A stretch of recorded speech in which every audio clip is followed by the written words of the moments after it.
Everyone who has been a speaker is now on the stage. We have Kesley, who is back, and she's going to be on the stage along with Tiffany and Thea. We have a full crew here. I love it.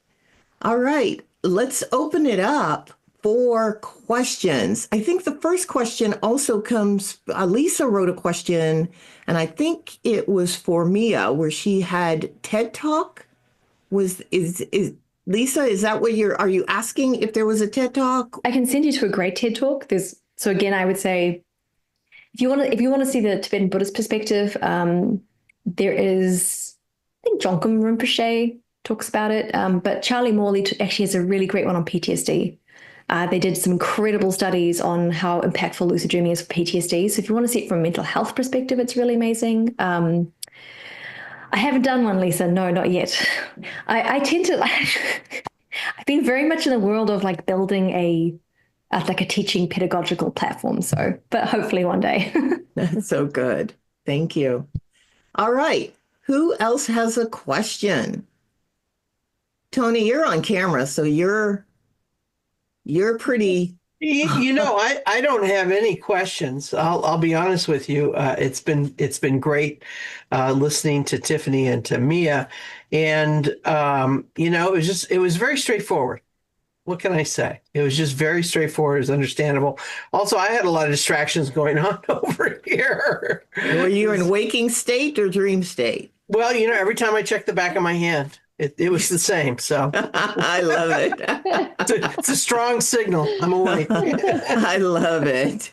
Kesley, there was a question yesterday from one of the participants, and because you were talking about the sun and the work and finding the thing that you're supposed to do, and the person, I believe it was Jill Gross, who said she wanted to know how does she find her thing? And so I asked her to come back today to ask you that question. Yes. I think it's a combination of consciousness, right? Like one way that I went about it was studying astrology, and that brought a lot of new ideas, confirmation, that permission slip, like I said, from the universe.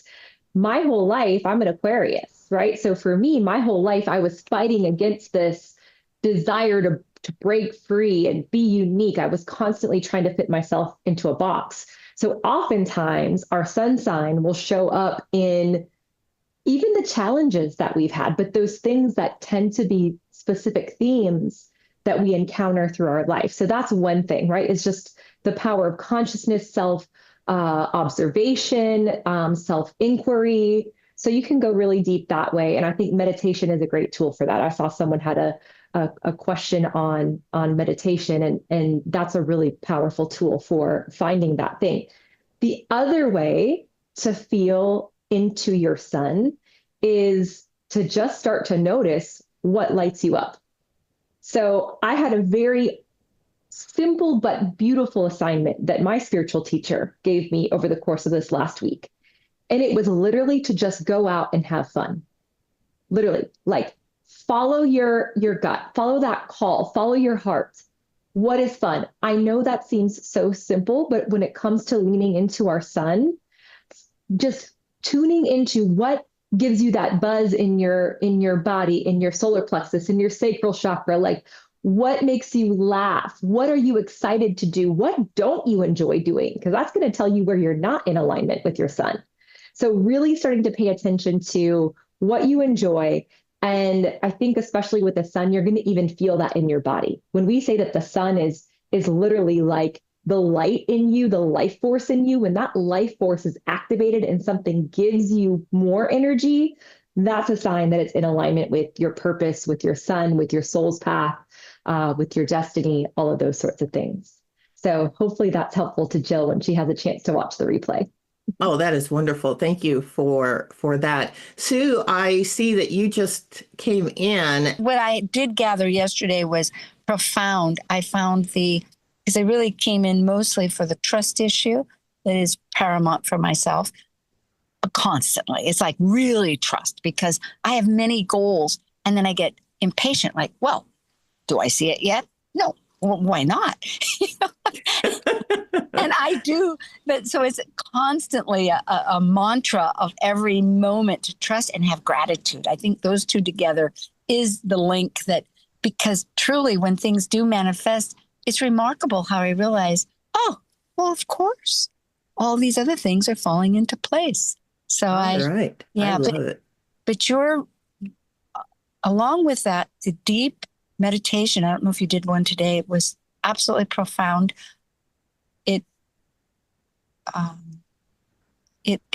I asked a question that I began to see, yes, the reality of it.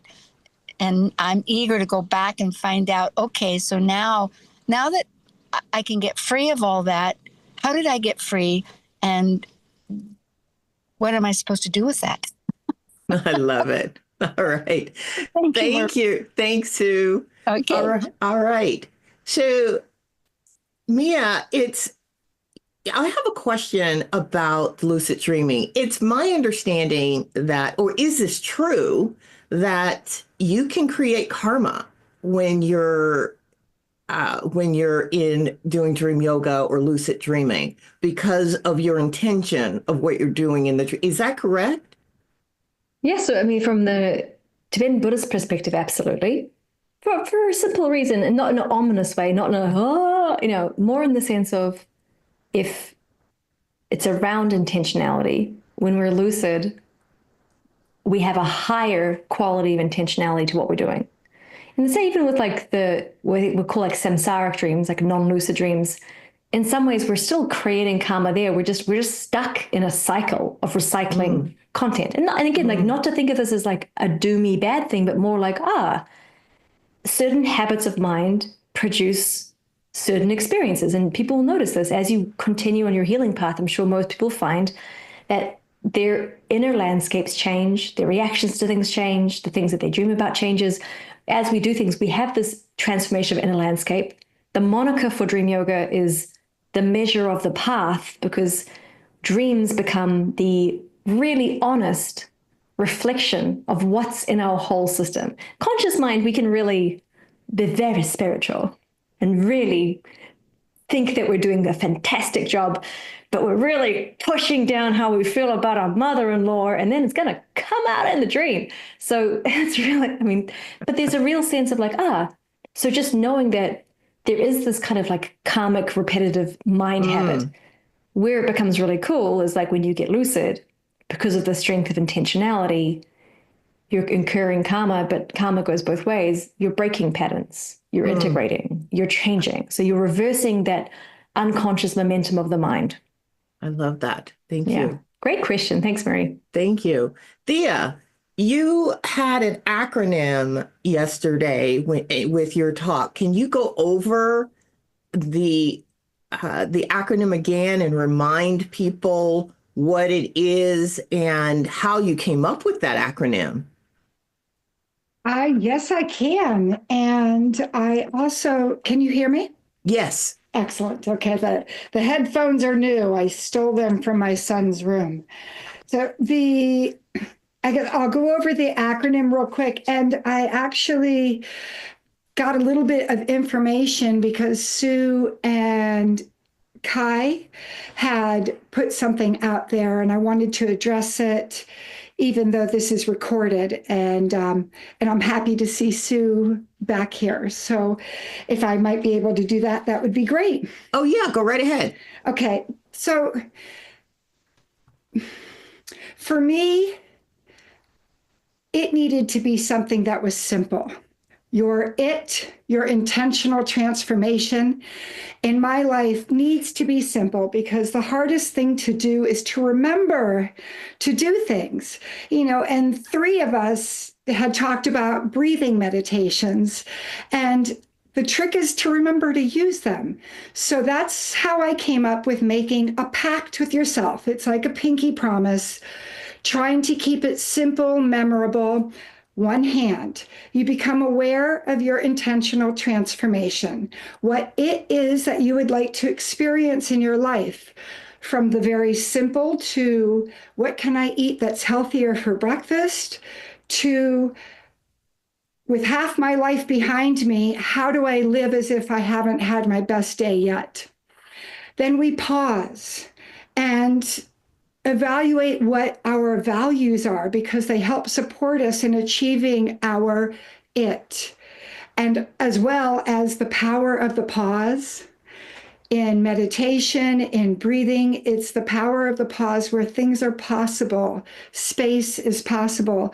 And that helps us to step aside from reactive habitual reactions and make actionable choices. Action. When we measure our actions, we prove ourselves trustworthy and the world around us to be trustworthy. And we see ourselves even in the seemingly non-forward movement, like, oh, that was a mistake I made today. But much of the time we can find a forward movement in our mishaps. And definitely we find them when things are going wonderful. Curiosity is the secret magical portion of making a pact with yourself, because a child's mind, when we set aside that intention, the intention of I know, and step out of the box into what I don't know and is possible, that's where the magic happens. That's where rolling with what life throws at you, being able to flow with that is so juicy.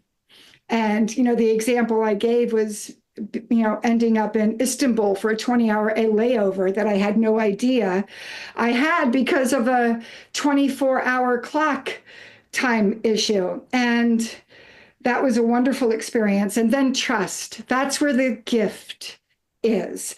Trust in yourself and the world around you. And so much of the time, people struggle with feeling trustworthy in their choices. And to trust, you feel trust, know where trust shows up in your life, you use your trust, and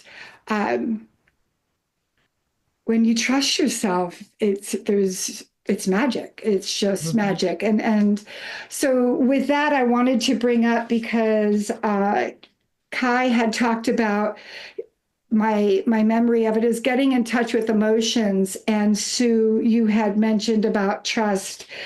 And so the different ways that you can get in touch with your emotions is, I brought up, I'm walking at the Taj Mahal. And then maybe adding in, and how do I feel right now? I'm walking in the Taj Mahal. How do I feel? Oh my God, this is my bucket list. I'm walking in the Taj Mahal. That brings you present, and it helps you to get in touch with your emotions. It doesn't have to necessarily be an exciting experience. It can be, I'm going on the job interview for the job of my dreams, and I'm terrified and I'm scared. I'm going on the job interview for the job of my dreams, and I'm terrified and I'm scared.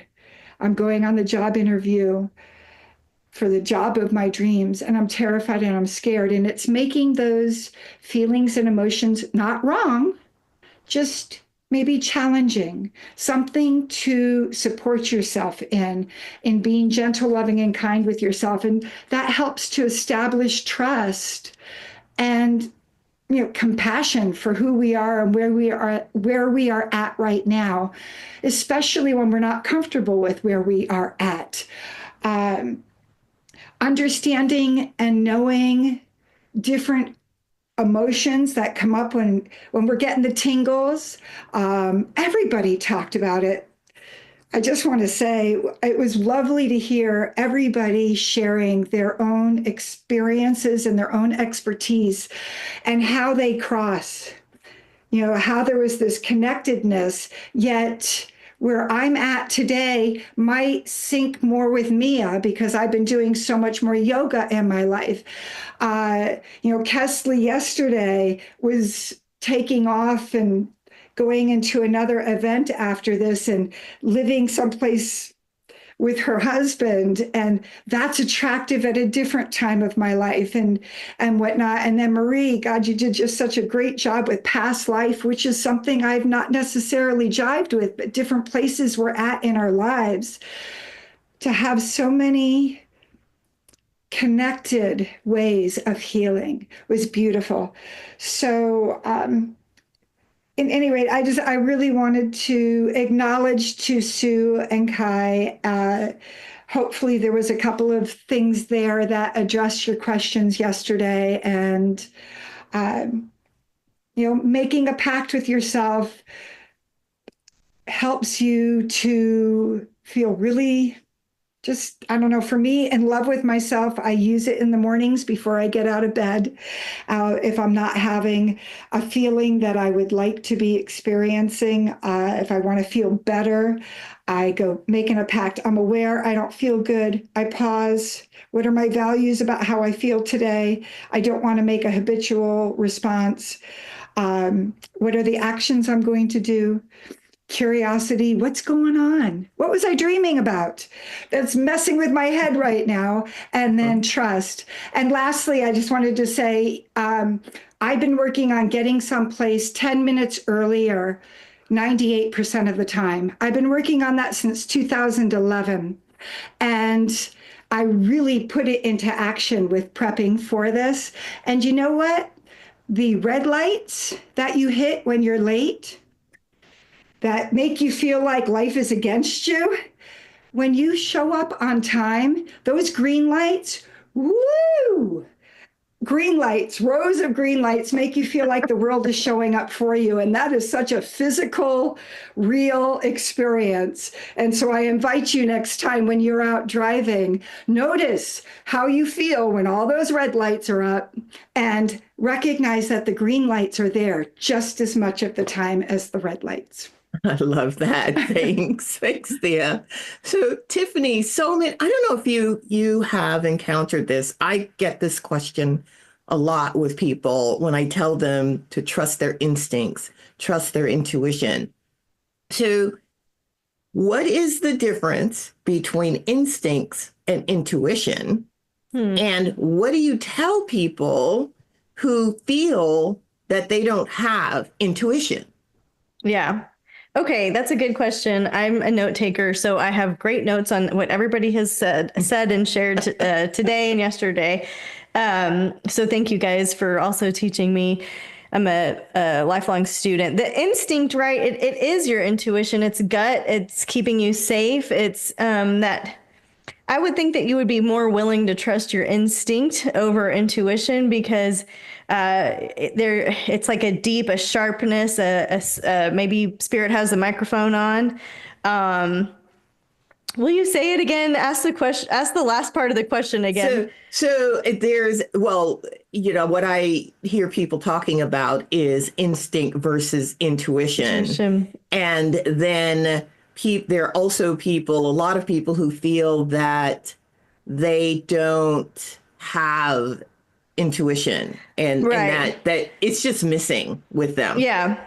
Well, it's not. I mean, it's part of your chemical makeup, right? It's like, oh, I don't have DNA, or oh, I don't have curly hair, or oh, I don't have blue eyes. Like you do have it. It just might be that you haven't learned how to connect to it. Although, most of us are born with five senses, not everybody is. Not everybody can see color. Not everybody can visualize in their imagination, right? And so it's not that everybody has a perfect opportunity to be the best metaphysical, intuitive person on the planet. With my physique, I wasn't born to play football, right?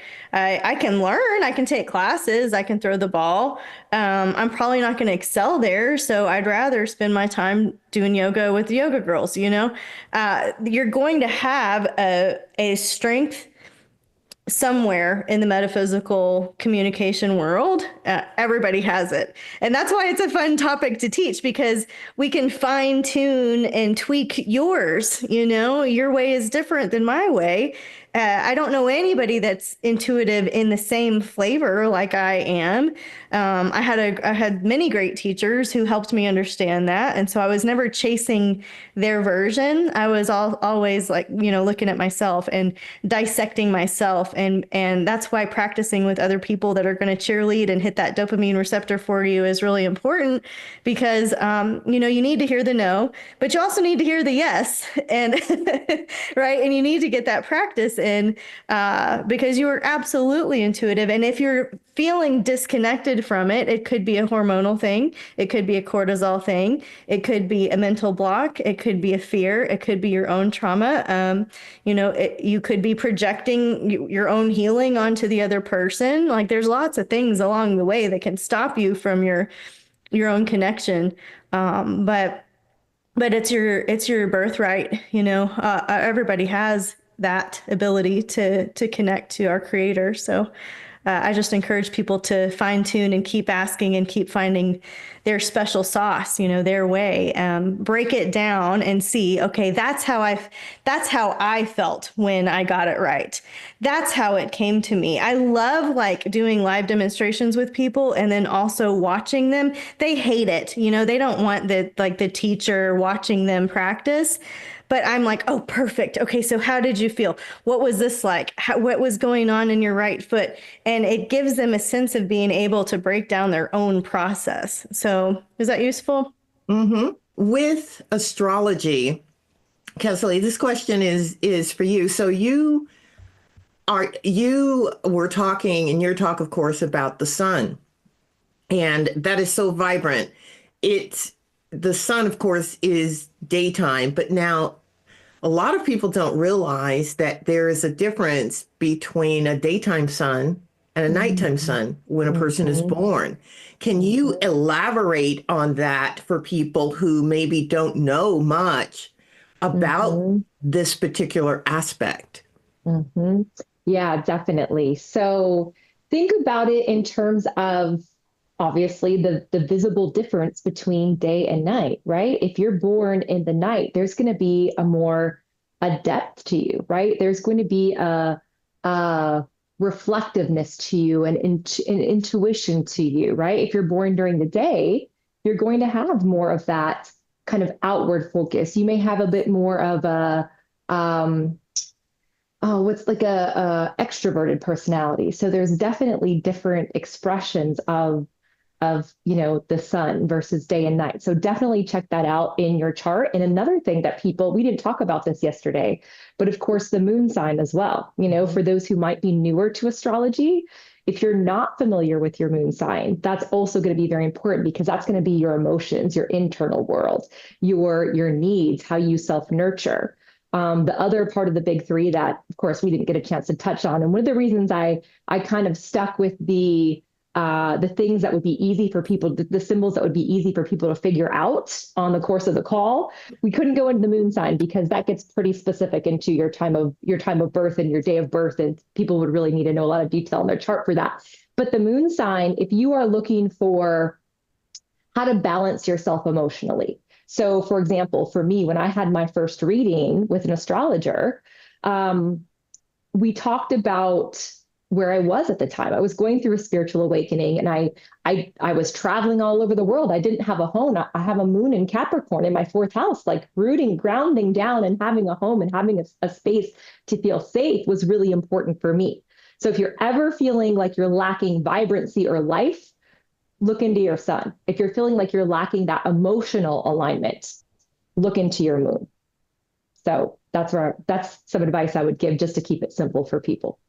Oh, that is so good, because my next question was going to be, how do people marry the two together? Yes. Yeah, it's the balance, right? Like the sun is more the external. It's more of the, how are you showing up in the world? We can't show up in the world if we don't take care of ourselves inside and emotionally and ground ourselves that way.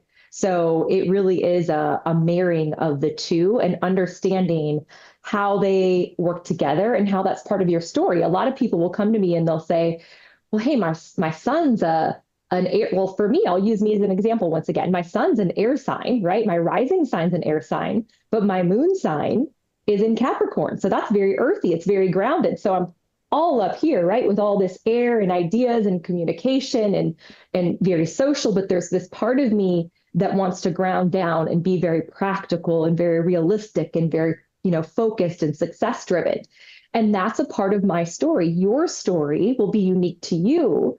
And it may seem like there's contradictions in your chart. For all of us, there's usually some sort of built-in contradiction, but there's also the remedy for that. And oftentimes it brings us back to a place of balance. And that's why there are those sort of built-in contradictions that our soul chose before it came into this reality. So it's very important to know the two. And we didn't, again, we didn't get to go into all the signatures, but if you haven't explored the whole chart, your Venus can tell you about love and what you love and how you love.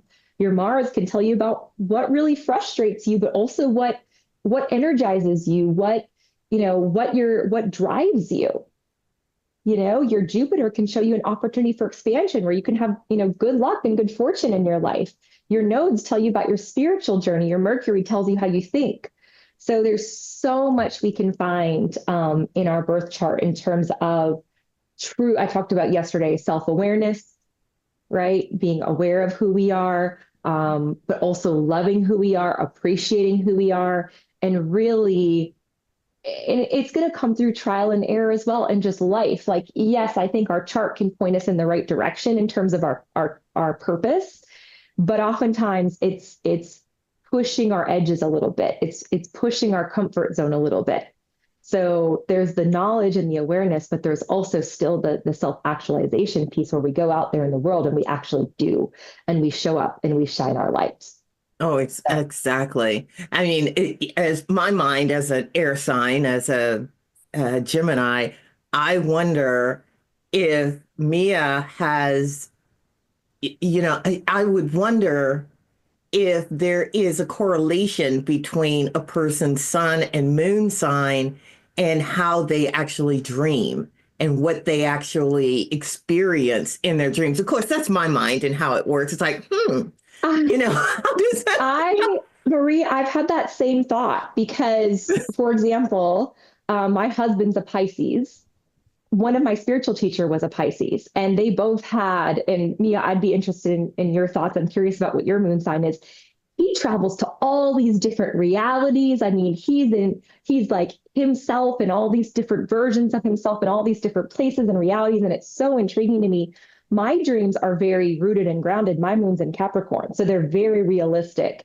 And it's in the fourth house, which can be like childhood and family. So a lot of times I'm going back in time to my, like, what seems like me in this current lifetime, but they seem much more grounded and practical. So Mia, I'm curious on your thoughts on that. Yeah. I confess, like, I haven't really delved into the world of astrology. It's not a frame I've necessarily worked with my clients, but I could see how, like, if there's these kind of astrological emphases, like you said, like, okay, well, Capricorn tends towards more a focus on this.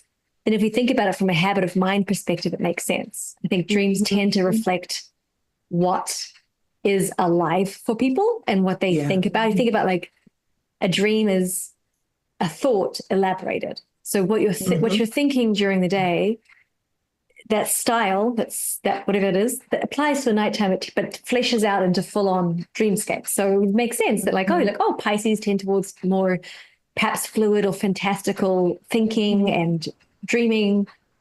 It'd be a good thing to explore. Yeah, well, that's where my mind goes with it, because I'm an eighth house Taurus moon conjunct Venus. And I find it's fascinating because for those of you who are not familiar with astrology, we have the houses where each house represents a certain aspect of your life. So because I said I have an eighth house, that particular house is related to secrets, other people's money, everything that's hidden, the occult, death, all of that. And I tell you, I meet a lot of people in my dreams who've crossed over. I also meet a lot of people. I learn secrets in my dreams. It's anyway, that's So I love. I'd like to add a little to that because I do teach astrology and intuition, and in terms of the moon sign, what I have found is if you'll just break it down by element, like okay, so a lot of the common thing is like, oh, you get your ideas in the shower.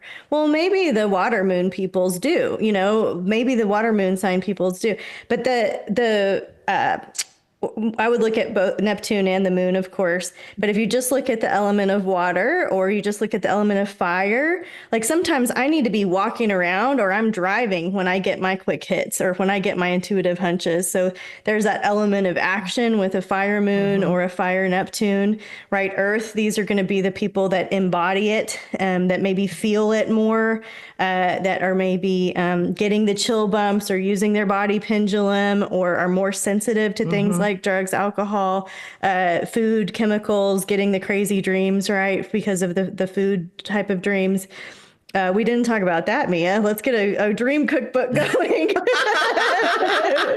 What induces? No. And then who did I leave out? Air, right? So air sign moons, I think are and I mean this as a compliment, like the least complicated, because there's already a command of the airwaves, with it's less emotional, it's less complex in terms of things that we could muddy it up with. And so I love, to combine, I mean, all of these, everybody's expertise is here into this subject. So thanks for letting me jump in. Oh my goodness, that was fantastic, because I know even when I'm taking somebody through a regression session, I want to know what their Mercury is, but I also want to know what their moon sign is, because with people with Earth, I tell them, when you go into this regression, you're going to observe. You're not going to experience it as being that, because I don't want them in there. I don't want them in that body. Right. That is just not a good thing. So, Mia, what issues have you seen with people who are the common issues that people have with actually doing lucid dreaming? And how do you help them work through it? It's interesting because I think the obstacles to lucid dreaming are just common obstacles for any spiritual path. The first biggest obstacle is just, like I said, the habit of mind.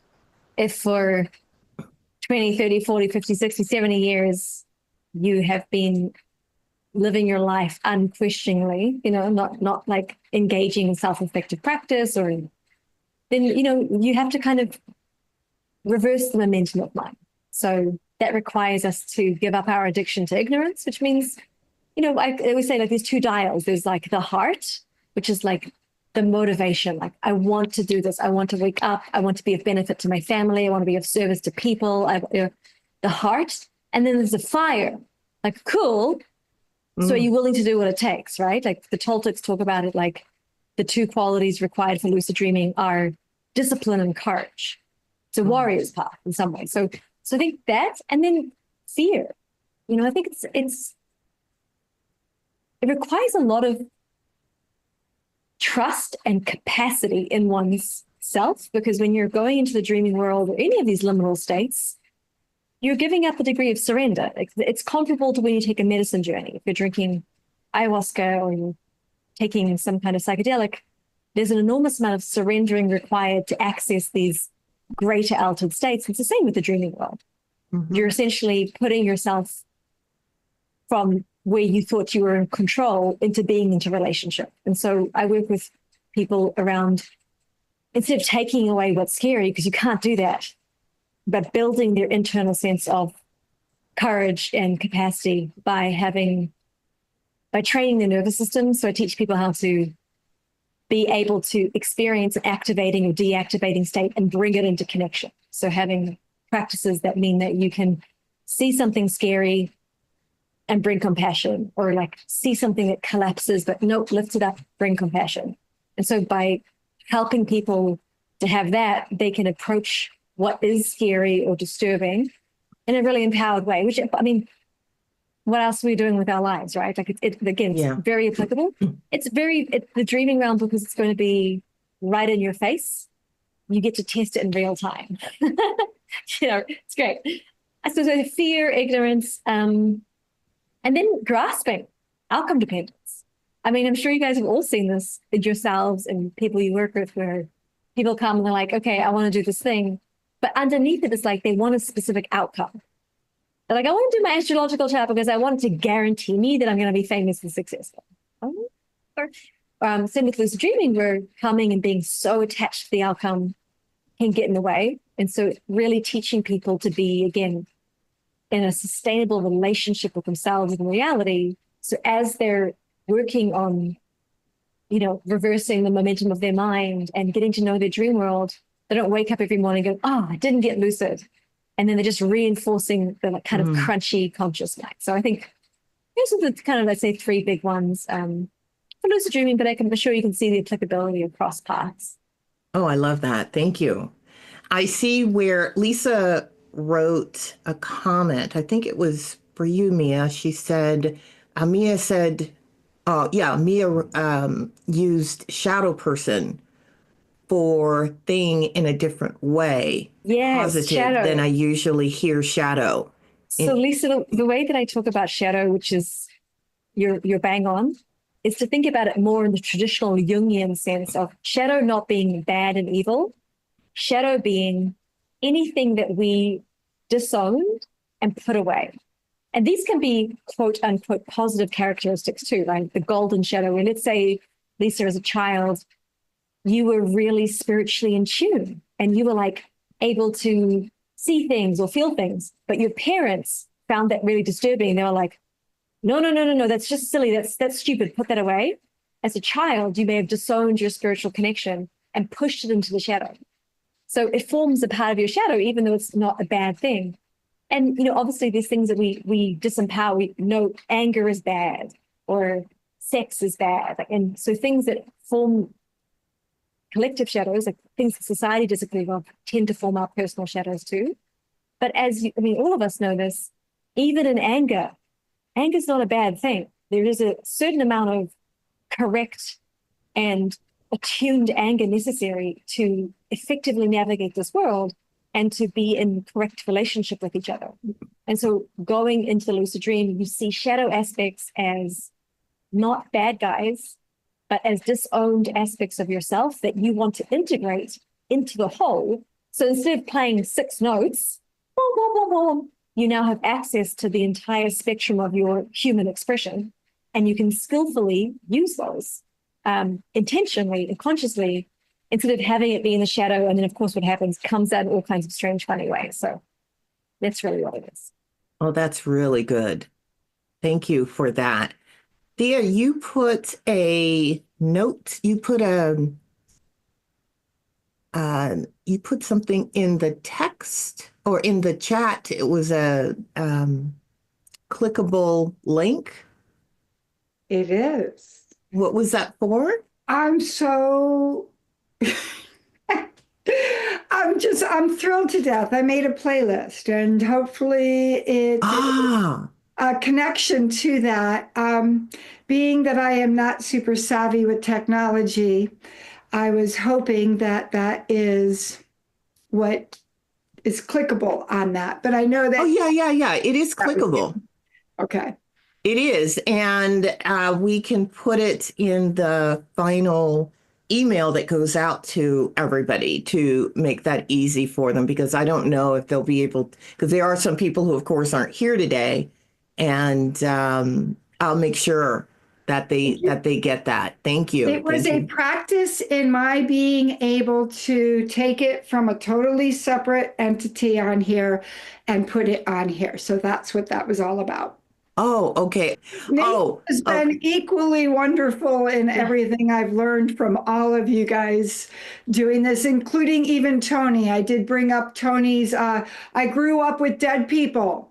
They just weren't buried yet. And I love that at work this morning, and lots of good laughs from that one too. So yes. Oh, that's fantastic. All So make right. sure Nathan's contact is putting all of this information too. Oh, yeah. Yeah, that's for sure.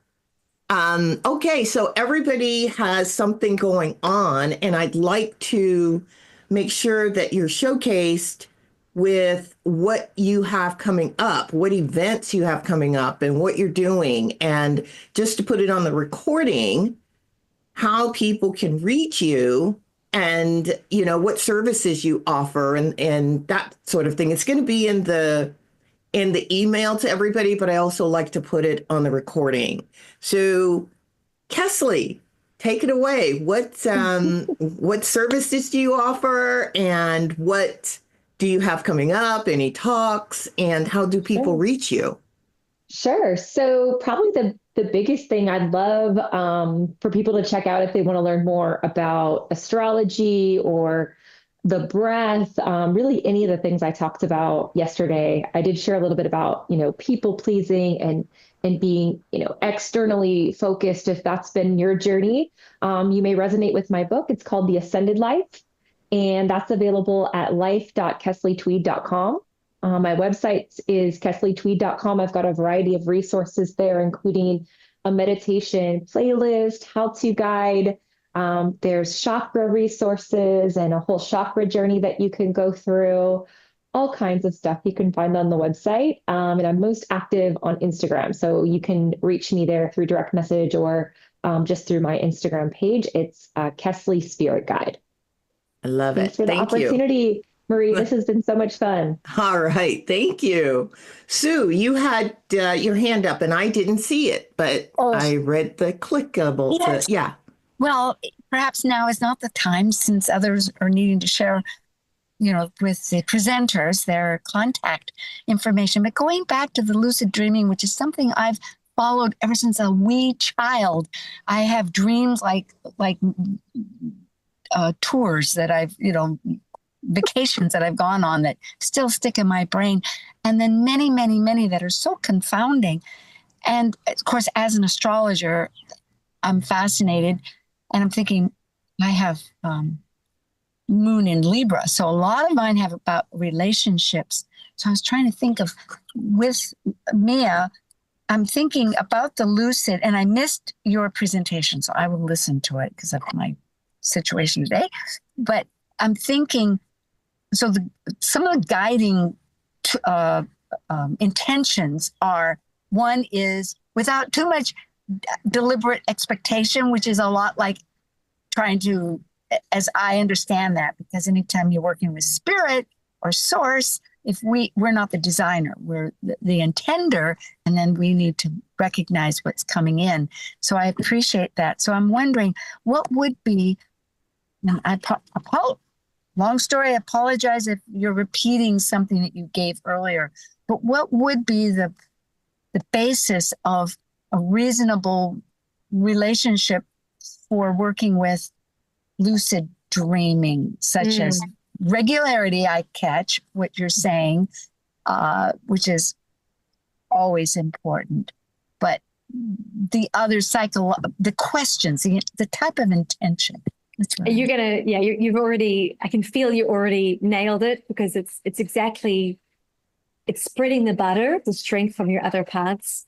With lucid dreaming, you're going to want to create a relational base. So seeing the dreaming mind as a collaborative partner, as an intelligent, wise, and an extraordinary collaborative partner, not something that you're going to make do something, right? So you can play with it in terms of, we know that the dreaming mind is sub and unconscious mind. It's with us all the time. So asking it questions during the day, bringing it into your waking state, bringing it into your practices. You can kind of weave it in like this. And when you listen to the replay, I give you guys the 3 practical techniques to start with that form a lucid dream practice.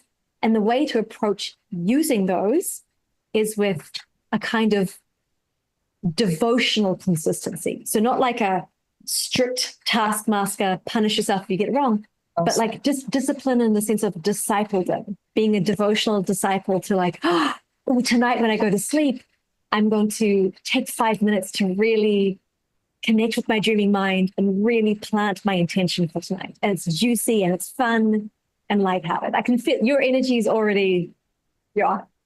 Oh, thank you. All Well, right. Thank you. Thanks, Sue. All right, Mia, since you were on the stage, tell people what classes are coming up, how they can reach you, how they can register, and that sort of thing. Sure. And how they can work with you. I only do 6-month trainings, which are currently sold out. So in this moment, there's no way for a minute to work with me. And the next training round will probably be November. I think November I'll open a new training. But I do offer, I'm a teacher on a platform called Nightclub. And I do offer every 2 weeks a drop in there. Or the best way would just be to join my email list. You can find me on Instagram at mymialux, and I do a weekly lucidity boost where I'll send out resources or tips about lucid dreaming. It's just a free way to support your practice or to get into it. I also have a YouTube channel which has all the basic training. So there's a lot of free content in my sphere if you want to start practicing.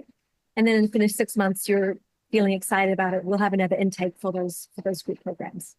Perfect. Thank you, Mia. All right, Thea.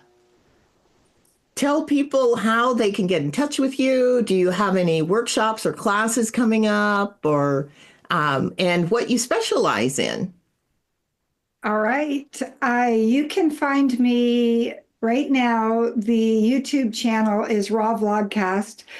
And on that, I specialize in talking with people. I interview people in their passion. And I have a ton of videos, and I mostly talk with musicians, but there are a few others in there. And then there is the playlist that I created for this particularly. And it goes a little more in detail with some meditation and action steps to being able to practice making a pact with yourself and feeling empowered and like you're your own superpower and in choice. That is a precipice for an ebook that I'm working on.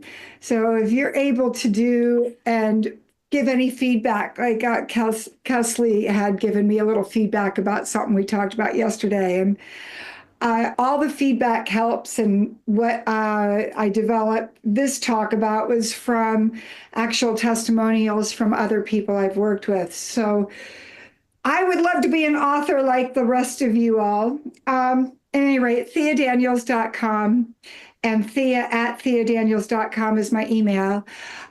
Coach Thea Daniels on Instagram. And Facebook, you can either go to Thea Daniels or The Art of Human Connection but Thea Daniels is a much better way to connect with me. You can direct message me there. So right now it's about working on the book and getting that template out there. I have ideas, and it's amazing what is possible from simply starting something. So putting this together led to the book, which will be next. And I'm a new yoga teacher, and so I'm in the world doing that and working on some virtual yoga classes. And lastly, I do personal one-on-one coaching in 1 and 3 month segments, because I firmly believe in if you take this and go forward, you are in charge of your own life, but I'm always there if you need to come on back. So I do personal coaching on finding what lights you up, your passion, and then connect them with other people in the world, as far as if you need another coach for business or marketing or dreams and all of that. So my thing is about helping you discover what is your passion. And I'm always open and available for new customers and clients as far as that goes. Oh, perfect. Thank you, Thea. Sure. All right, Tiffany, what do you have coming up? I mean, you've got a lot going on. I do. I do. I'm kind of like the others. The best is to get on my newsletter list. I send out a forecast every Friday. My best selling product is my astrology digital calendar, and it's about to go on sale because it's the year is almost halfway over. So you'll get a solstice sale. We're doing another round of psychic development circles, and and I'm doing it at a donation rate. This is just kind of a one time of a year. Generous May. And everything, the spiritual development membership I offer, all of that, the easiest place to go is my name, tiffanyharlick.com, because I have branched out other websites. So if you want to adopt a hive, my beekeeping stuff is over here. If you want to publish a book, it's at Spellbound, right? If you want to do astrology calendar, it's over here. So if you just want to explore all of it, the easiest place to go is my name, which is tiffanyharlick.com, and it's HARELIK. It's Harlick like garlic. I love it. All right. Yeah. That is so wonderful.